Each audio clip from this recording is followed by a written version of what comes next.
Buenos días, don Guillermo Díaz. Buenos días, don Luis del Pino. Estará contento, ¿no?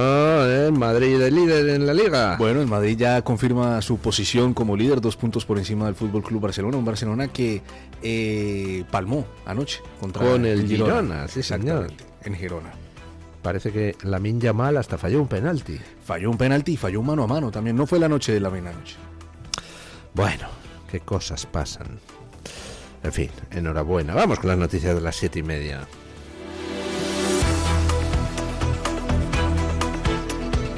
Mañanas en Libertad, con Luis del Pino. Hola, muy buenos días y cordial saludo para todos. Continuamos con la información a esta hora de la mañana contándoles que el Partido Popular negociará con Vox el pack completo de cortes, investidura y presupuestos para dar a Aragón 4 años de estabilidad.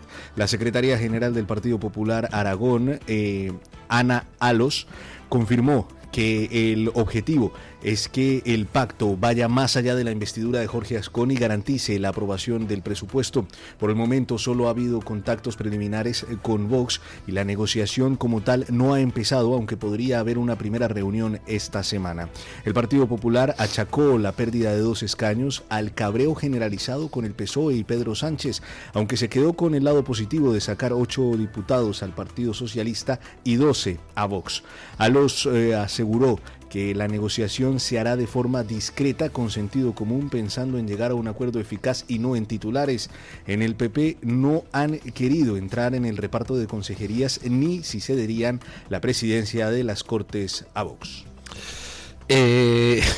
A Ana Alos, que era quien hablaba por parte del PP de Aragón del tema de la negociación con Vox, pues solo le faltó añadir: nosotros vamos a hacer la negociación bien, no como Guardiola. Pues dice, no vamos a dar titulares, vamos a hacer las cosas pues discreta y seriamente, patatín patatán.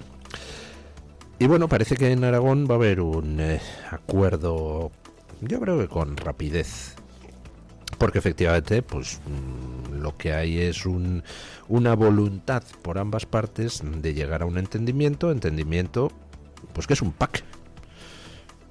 Un entendimiento, una negociación donde hay que hablar de todo, y hay que hablar de todo a la vez, de la mesa de las Cortes, de la investidura, del gobierno, quién lo va a conformar, de los presupuestos, senadores autonómicos, o sea, hay muchas cosas que los partidos tienen que hablar a la hora de formar un gobierno o a la hora de hacer un acuerdo parlamentario o acuerdo de gobierno.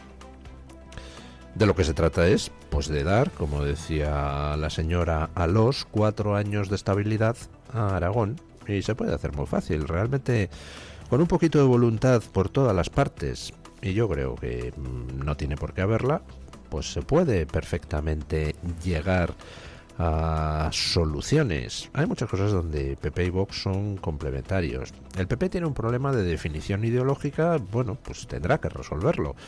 Tendrá que ver cómo puede diferenciarse de Vox sin parecerse al PSOE, que no es sencillo después de la deriva que el PP ha seguido desde 2011, pero que se puede hacer, no es algo inimaginable. Y bueno, pues tendremos un acuerdo en Aragón. Luego hablaremos del asunto de Extremadura, porque bueno, parece que Génova le ha dado un toquecillo a Guardiola. Ahora hablemos de Izquierda Unida, hombre. Hablemos de cómo la caridad bien entendida empieza siempre por uno mismo, especialmente si eres comunista. En Rivas, vacío Madrid, pues Izquierda Unida blinda a su exalcalde con un puestecillo en el ayuntamiento. ¡Ale, ole ahí!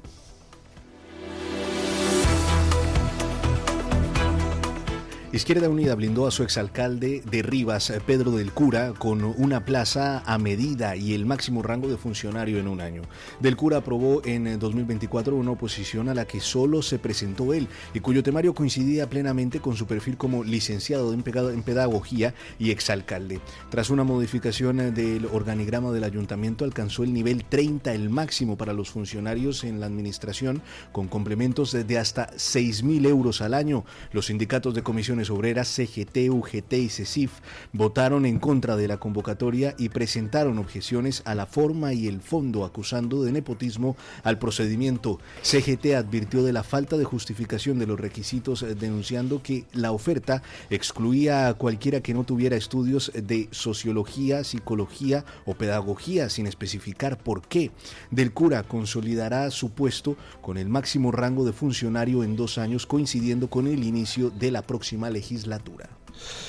Qué idiotas los funcionarios de este país, toda la vida currando, aprobando posiciones y esas cosas, cuando realmente te haces de Izquierda Unida, te nombran alcalde en algún sitio y entonces se autoconvocan una oposición con los requisitos pensados para que solo pueda concurrir el exalcalde y ya está, y le hacen funcionario del máximo nivel, nivel 30.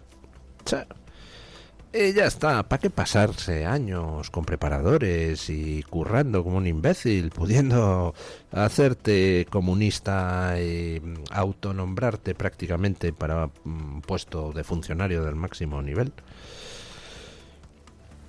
Luego se preguntan algunos que por qué sube Vox y por qué baja la izquierda. Ahora vemos a todos estos personajes de la política española, que son personajes casi de un esperpento valleinclanesco, o personajes de sainete. Rufián, Yolanda Díaz, Pablo Iglesias, Irene Montero, todos ahí hablando de cómo hacer frentes amplios en la izquierda y quién va a dirigir y quién no va a dirigir, y todos una panda de aprovechateguis que a lo que van es a simplemente tratar de estirar al máximo el chicle. Gente que no habría pasado de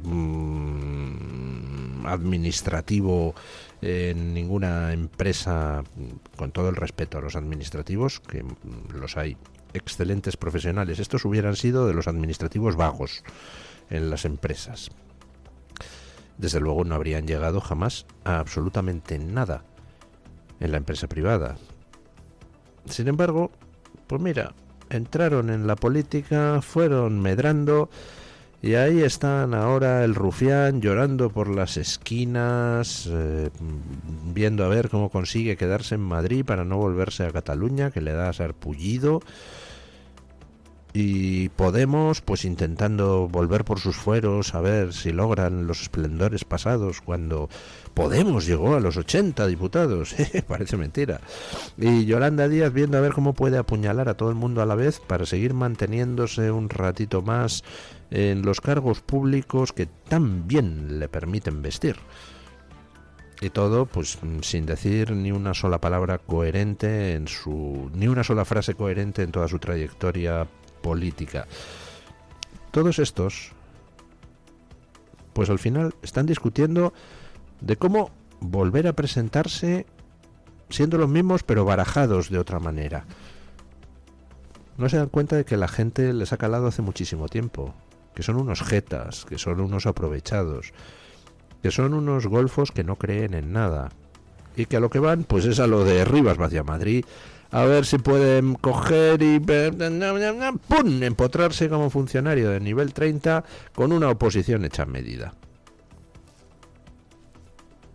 Y la gente está harta, porque la gente curra para pagar los impuestos con los que todos estos golfos viven a costa de los demás.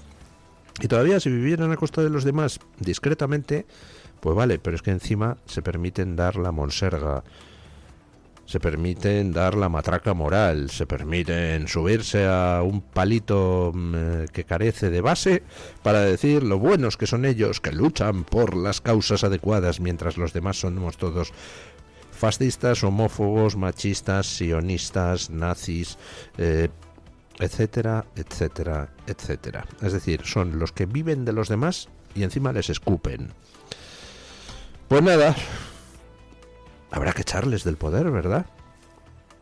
Habrá que abrumarles a votos en contra. Bueno, en Europa empieza a hacer falta otro proceso de desnazificación. Ya hubo uno en Alemania después de la Segunda Guerra Mundial. Empieza a ser urgente repetir la desnazificación, pero en todos los países europeos, España incluida. Hace un par de días, 3 ciudadanas israelíes fueron expulsadas del Museo Reina Sofía, después de ser insultadas. Escuchen.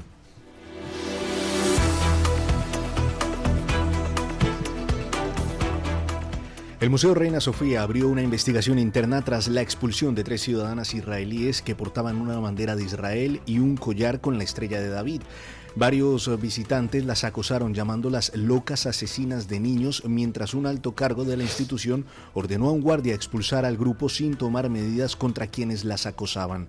Una de las mujeres era superviviente del Holocausto de origen húngaro. La embajadora en funciones de Israel en España, Dana Ehrlich, denunció el incidente afirmando que su bandera no es una provocación.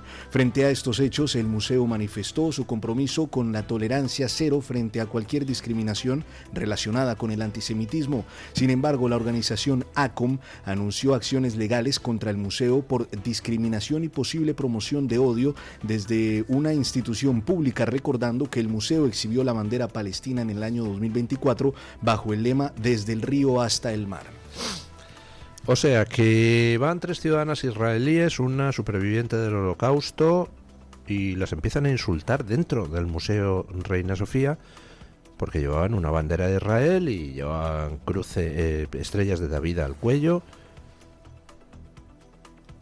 Y las autoridades del museo, en lugar de identificar, expulsar y denunciar a quienes acosan a ciudadanas israelíes, va y expulsa a las ciudadanas israelíes. Pues me parece muy bien que ACOM denuncie al Museo Reina Sofía y espero que les caiga la del pulpo. Parece que el Museo Reina Sofía ha sido tomado por los nuevos nazis. Y ya les estoy viendo a alguno, pero hombre, ¿para qué llevaban la bandera de Israel? Pues porque les sale de los huevos, sencillamente. Igual que puede llegar un grupo de turistas británico y llevar la bandera británica y nadie les va a insultar por ello. Igual que puede ir un grupo de turistas franceses con una bandera francesa. Y al revés, pues nos va a encantar ver una bandera francesa que indica que hay ahí un grupo de turistas franceses visitando el Museo Reina Sofía. ¡Qué bien!, ¿no? Y van 3 mujeres mayores israelíes con su bandera israelí, las insultan y encima las echan. ¡A ellas!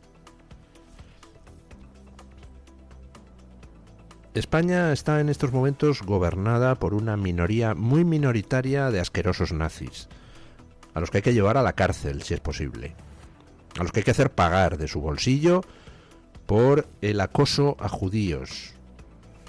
Y espero que, pues eso, le caiga un paquete a quienes en estos momentos llevan el Museo Reina Sofía. Bueno, mientras tanto, el mundo está cambiando a toda velocidad gracias a Donald Trump.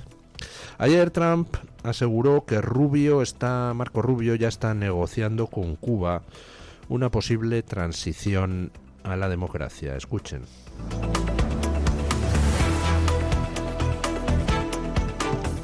Donald Trump aseguró que Marco Rubio está trabajando con Cuba en una posible transición política. Cuba is right now a failed nation. They don't even have jet fuel to get for airplanes to take off. They're clogging up their runway. We're talking to Cuba right now. I have Marco Rubio talking to Cuba right now. And they should absolutely make a deal because it's a humanitarian. El presidente de los Estados Unidos realizó los comentarios a bordo del Air Force One, afirmando que Cuba es una nación fallida, sin combustible ni dinero, y que están hablando con el régimen en este momento. Trump señaló que los cubanoamericanos estarán muy contentos cuando puedan volver a saludar a sus familiares y hacer cosas que deberían haber podido hacer desde hace muchísimo tiempo. Rubio, de padres cubanos, expresó su deseo de ver caer al régimen castrista, afirmando que sería de gran beneficio para Estados Unidos que Cuba dejara de estar gobernado por un régimen autocrático. Uno de los nombres que suenan para liderar la transición es Alejandro Castro Espín, hijo de Raúl Castro y militar de 60 años que estuvo a cargo del Consejo de Defensa y Seguridad Nacional. El contexto se produce tras la captura de Maduro en Venezuela, donde Estados Unidos trabaja con Delcy Rodríguez como figura de transición. Seguro que ustedes, a los que les gusta la historia, pues recuerdan aquello de odio a muerte a los romanos, ¿verdad? La frase que dice la leyenda que Aníbal Barca pronunció a instancias de su padre Amílcar Barca, jurándole pelear hasta la muerte contra la República de Roma.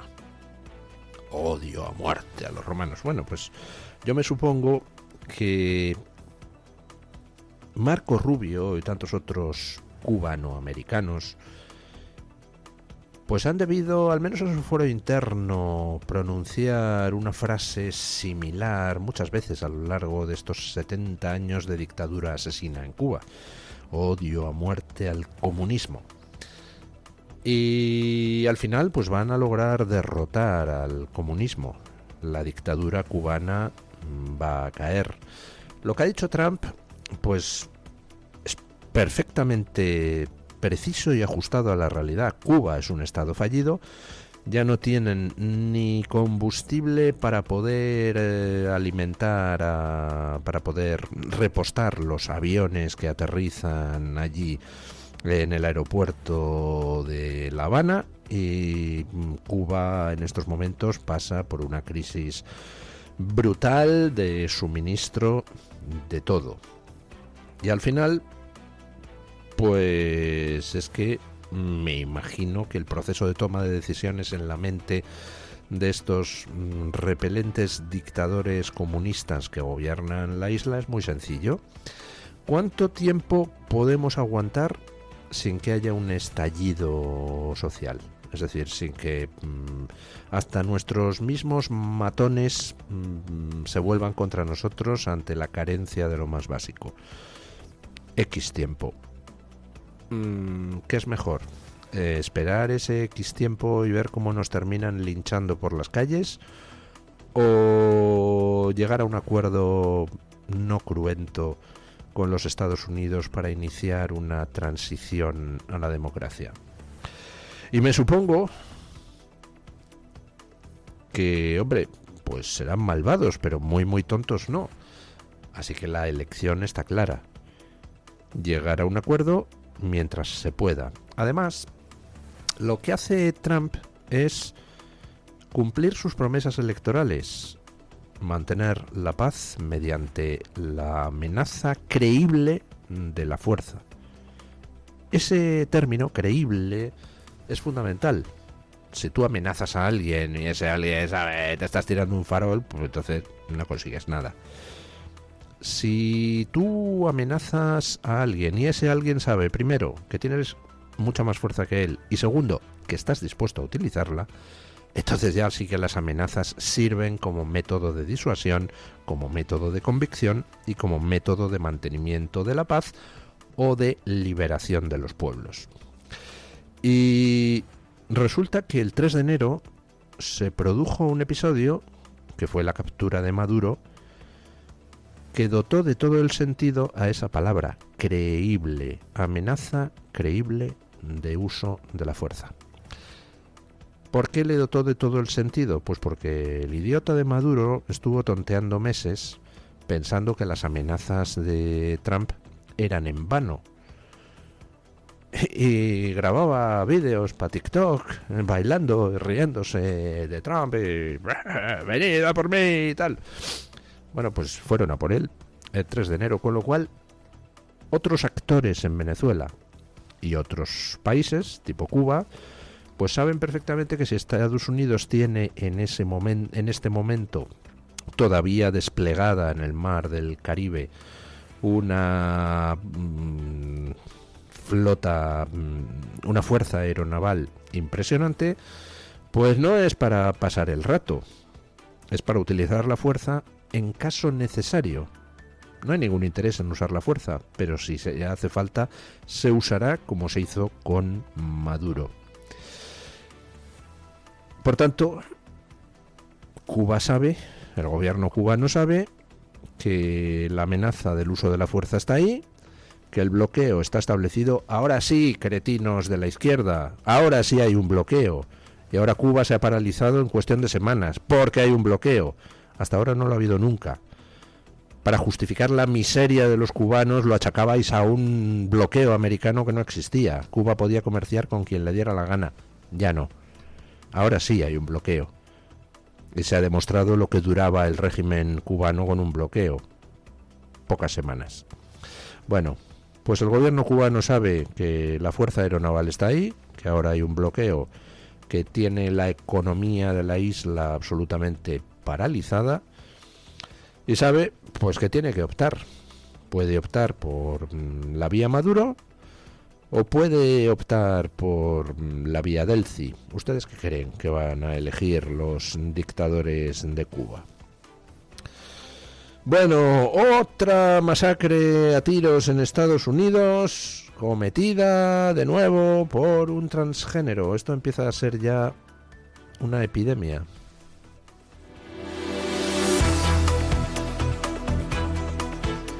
Un hombre transgénero identificado como Robert Dorgan disparó contra su familia en un partido de hockey sobre hielo en Rhode Island, matando a 2 personas e hiriendo gravemente a 3. El agresor de 56 años, que usaba el alias de Roberta Espósito, abrió fuego contra 4 familiares y un amigo de la familia antes de suicidarse en el lugar. Entre los fallecidos estaban la madre y un hermano del hijo de Dorgan, que competía en el torneo de hockey. Un testigo, que era padre de otro jugador, intentó reducir al agresor y le desarmó, pero Dorgan tenía un arma de reserva. La policía respondió al lugar en 2 minutos tras recibir la primera llamada. Una mujer que resultó ser hija del agresor declaró que su padre tenía problemas de salud mental y estaba muy enfermo. Alguien debería, en fin, no sé,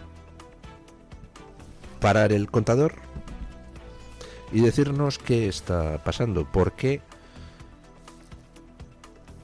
un número significativo de masacres a tiros en el continente americano en los últimos 2 años están cometidos por personas transgénero. Porque esto empieza a ser ya casi habitual. Dice la familia de este Robert, que ayer mató a tiros a varias personas en un partido de hockey, que este hombre, que era Robert, pero luego se cambió a Roberta, estaba divorciado de su mujer, que este hombre tenía problemas mentales. Ajá. No sé, hemos evolucionado en los últimos años, quizá también por designio en las sociedades occidentales, hacia una especie de tolerancia a los problemas mentales que a lo mejor no es muy adecuada, ¿no? A lo mejor habría que replantearse cuál es nuestra estrategia para combatir los problemas mentales.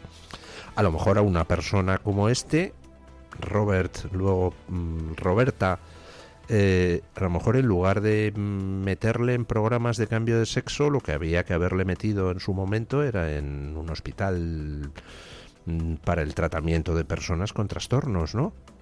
Vamos, digo, se me ocurre así como solución, y a lo mejor pues ahora habría varias personas vivas en lugar de muertas a tiros por este tío, que al final luego, después de matar a tiros a la gente ahí en el partido de hockey, empezando por su propia familia, que luego pues se quitó la vida a él. ¿No nos habríamos ahorrado desgracias si se hubieran enfocado las cosas de otro modo? ¿Estamos mandando a personas mentalmente trastornadas por la vía de los cambios de sexo? ¿Hay alguien que por motivos políticos está aprovechando los trastornos mentales de ciertas personas para promover sus ideologías transgénero? No digo que todos los que transitan por esas vías tengan trastornos mentales, pero me llama la atención cómo de repente se empiezan a multiplicar los casos de asesinos en serie que resulta que son trans y que la emprenden contra los niños que abarrotan una iglesia, o matan a Charlie Kirk, o matan a su familia y a más gente en un partido de hockey. Y por cierto, alguien tendría que repasar, no sé, quizá alguna comisión deontológica de algún colegio profesional en Estados Unidos, alguien tendría que repasar la labor de los psicólogos que han atendido a estas personas y en lugar de mandarlas a un sitio para recibir ayuda profesional para su trastorno mental, las han redirigido hacia la cosa trans, ¿no? A lo mejor no ha sido muy ética la actuación de esos psicólogos, pregunto. Pero vamos, tenemos ya una epidemia de asesinos transgénero y creo que ya va siendo hora de abordar el problema con un poquito de seriedad, ¿no? Bueno, vamos con don Francisco Carrera para que nos cuente qué trae hoy la Gaceta en portada. Buenos días, don Francisco. Sí, ¿qué tal? Muy buenos días. Saludos a los oyentes de Mañanas en Libertad. Este martes 17 de febrero los lectores de la Gaceta van a poder leer, entre otras, las siguientes noticias. El reemplazo poblacional avanza. En España ya hay más marroquíes y colombianos que habitantes en Extremadura, Navarra y La Rioja juntas. Además, llevamos también en portada que el centro de Madrid ya tiene más de un 42% de población nacida en el extranjero. Y también es noticia que el número de inmigrantes ilegales que se autodeportan de Estados Unidos ha alcanzado cifra récord con Donald Trump en la Casa Blanca. Son alrededor de 2 millones de inmigrantes en el último año. Como siempre, les recomendamos también la sección de opinión. Este martes los oyentes van a poder leer a Hughes, a Esperanza Ruiz y a José Javier Esparza. Muchas gracias, feliz martes a todos y un saludo desde la redacción de La Gaceta. Muchísimas gracias, don Francisco. Hacemos una breve pausa publicitaria y a las noticias de las 8, donde vamos a hablar de muchas cosas. Vamos a hablar de Guardiola, vamos a hablar de las nuevas revelaciones del caso Epstein, que está empezando a coger velocidad, y vamos a ver una sentencia sorprendente, bueno, sorprendente no, una sentencia importante que llega desde Estados Unidos referida a la utilización de inteligencia artificial en el mundo del derecho. Pausa y a ello.